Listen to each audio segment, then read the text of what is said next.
The last year and a half has been hard for me, to say the least. Last March, my brilliant and hilarious and beautiful girlfriend Natalie suddenly passed away. Everyone always gave shit about us because of politics. We met in college when we were poli-sci majors. She is very liberal, think AOC, and I'm pretty conservative. We actually met because we were serving as treasurers for our school's college Democrats and Young Republicans clubs, respectively. And our groups would get together for drinks or bowling or laser tag once a month. Well, Natalie and I bonded over a lot of shared interests and we hit it off. Even if we didn't see eye to eye on many issues, debating her was stimulating and formed the cornerstone of our relationship. We've had debates that went on until dawn. We just bounced off each other. She liked to joke that we were drift compatible. I wanted to marry this woman, but she passed away before we got a chance to talk about marriage. I'm in therapy and I'm working through not having her in my life anymore, but it's been rough. Then Rona happened and I got laid off, so I had to move back in with my parents and figure out what I am supposed to do now. My parents mean well, but they got married really young and are more conservative and religious than me.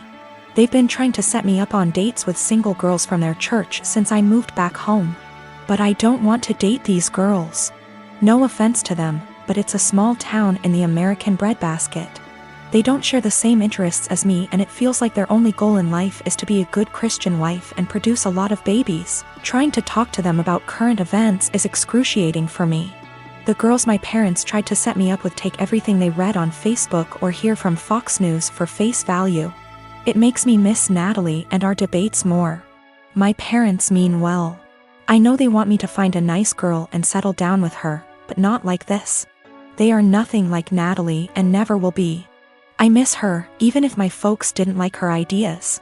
But when I told them the other night that I wanted them to stop setting me up on dates with these girls, they freaked out and told me that I needed to consider settling down since I just turned 30. They're good girls from great families, I know that, and my parents like them more than they liked Natalie, but she was my one and only. I don't think it's fair for anyone when I still love her. They are even more angry at me because I told them that I just don't see myself getting married anytime soon. But like I said, Natalie was my soulmate and I just can't see myself being with anyone else but her. Yet, they are insisting that I need to find a woman and settle down and give them grandchildren. We were seriously close to talking about marriage. But around the time she died, it was more like how funny it would be if the bridal party wore blue and the groomsmen wore red because the bride is a Democrat, and the groom is a Republican / Romeo and Juliet deal. I wish we got to do that. Natalie thought it was hilarious. I am 25 years old, my brother is 22. He lives with me since he moved out of our parents' house, reasons are irrelevant. I came home to find him with his buddies in my home, getting wasted. I was pissed because he never asked if he could have people over. I'm an adult OP, I can do what I want. Apparently he and his friends were throwing a bullet-dodged party. He had been seeing this girl for a bit. She texted him letting him know that she was pregnant, but planning to abort the baby. She asked if he could financially help her pay for the operation.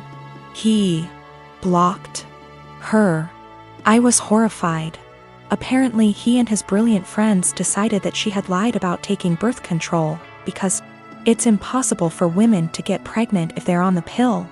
I was completely disgusted not only by their ignorance towards birth control and safe sex, but by the fact that he would block a girl and leave her completely on her own to handle a problem that he was at least 50% responsible for. I told him, in these exact words, pack your shit and get the out. Obviously more than this has happened in the past. But this was my breaking point. I had tried so hard to bend over backwards for my baby brother. House him when he was homeless, help him get a job, give him rides, only for him to turn out like that? Nope. So anyways, he and his friends stood there like they didn't think I was serious. I said again, all of you get the out. I don't want to see any of you here again. I told him in no uncertain terms that he needed to collect his things and leave. If he was old enough to make big boy decisions, he was old enough to find a place on his own. He straight up said no. So I lost my temper. I grabbed as much of his stuff as I could, crammed it into a suitcase, and put / through the suitcase outside. I shouted that if he didn't leave I would call the police. Fast forward tears and begging, he was finally out. That night I got several messages that I was heartless for making him homeless. The pregnancy wasn't his fault because, 1, it was an accident. 2, they weren't a serious couple, so he has no reason to help her. 3, she should have been more careful. I called bull, and said I would never allow someone with that sick mindset live under my roof. I said that he is not my brother and I don't want anything to do with him. My parents, my aunts, and some cousins are with me, but that leaves about 3/4 of the family against me. They think that I should support him because he is my brother. I should have given him time. He's not on the lease BTW. And he was supposed to pay rent but often didn't, and the punishment just didn't fit the crime. I am currently trying to track the girl down. She is an old work colleague of his. And am trying to find his old coworkers to figure out her contact info and see if I can help in any way. I have 2 kids, Clark and Kent. While they have the same father, only one of them is biologically my child. They were born within 6 months of each other. The boys are currently 6, and for various reasons I have full custody of both of them. I didn't speak to anyone in my family for several years, and we got back in touch in 2019. Due to the boys' ages, my family know I couldn't have carried both. Unless I have the gestation period of a hamster or the longest labor ever. I have explained to them how this all came to be, but in my explanation I neglected to tell them which was my biological child. Due to my ex having a type, the other woman looked enough like me that the boys could pass for twins. Same dark hair, blue eyes, pale skin, and both cleft chins and dimples. My brother jokes that they look like tiny supermen.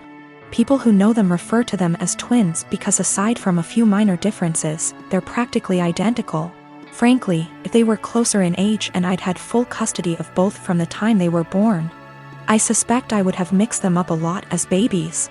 Shortly before Clark's birthday last year, my mom asked if she could see Clark's birth certificate. I asked why and she said she wanted to know the exact time he was born, so I told her. She asked if she could see the certificate anyway.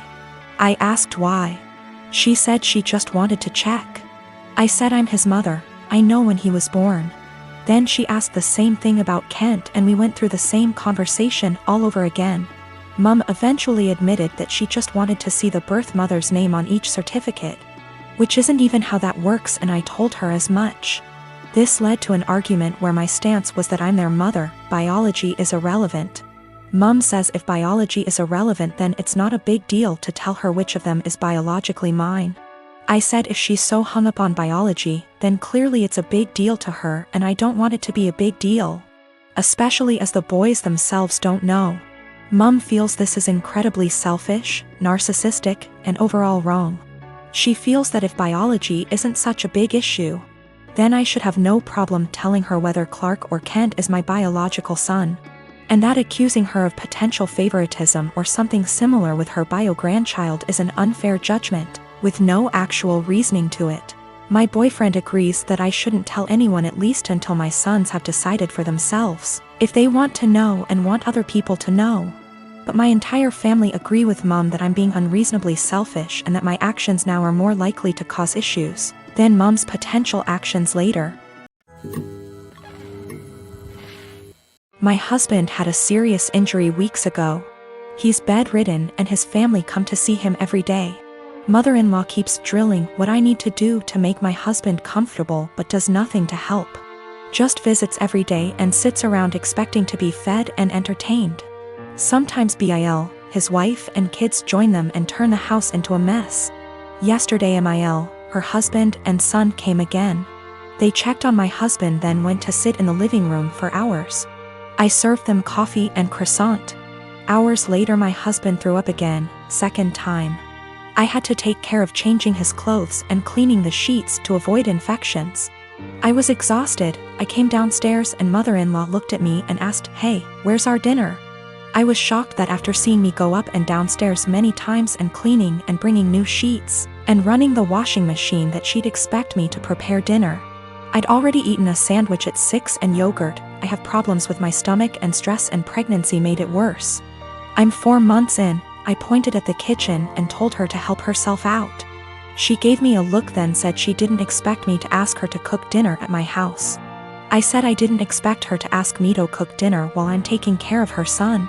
She started arguing about the way I spoke about my husband, saying as his partner, "This is the least I could do," and called me unhinged for throwing in her face that I'm helping my husband.